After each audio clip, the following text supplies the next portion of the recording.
In the Days of These Kings, the Book of Daniel in Preterist Perspective by J. Rogers. Audiobook Part 46. Part 2 Notes on Daniel. Historical Context of Revelation.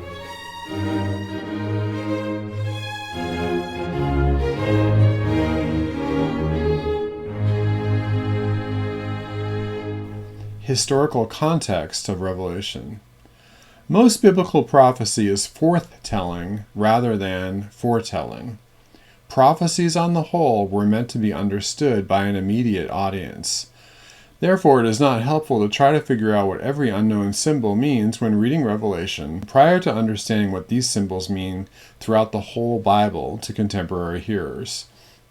We must be careful of using a "this means that" approach from a modern vantage point. Revelation is a prophecy, not a cryptic jigsaw puzzle. However, John meant his intended hearers to understand when the book of Revelation was read. This pastoral letter was written to them, after all.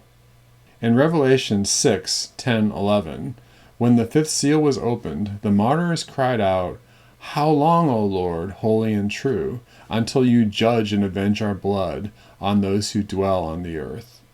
The answer came, "A little while longer, until both the number of their fellow servants and their brethren, who would be killed as they were, was completed." We should imagine that these were martyrs who were known to John's audience. This would have elicited a strong emotional reaction. When the sixth seal was opened, those who persecuted the saints were judged and their doom was made absolutely certain. Revelation 6, 12 through 17. This speaks of God's temporal judgments upon the persecutors of the first century saints hearing the prophecy. Therefore, I find little reason to think John's hearers would expect "a little while" to mean many centuries later. The 7 letters to the 7 churches are written to John's companions in tribulation. Suffering and death will come to those who bear the testimony of Jesus. John writes of the martyrs who have come out of tribulation in the present tense.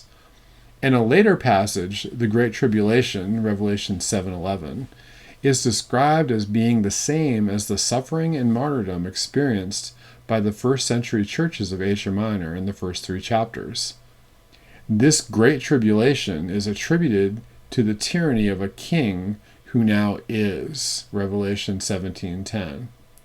Furthermore, when we compare the historical context of Revelation to parallel passages in Daniel, we should understand that John was alluding to Daniel to demonstrate to believers in his day that the prophecy of Daniel concerning the fourth kingdom was being fulfilled.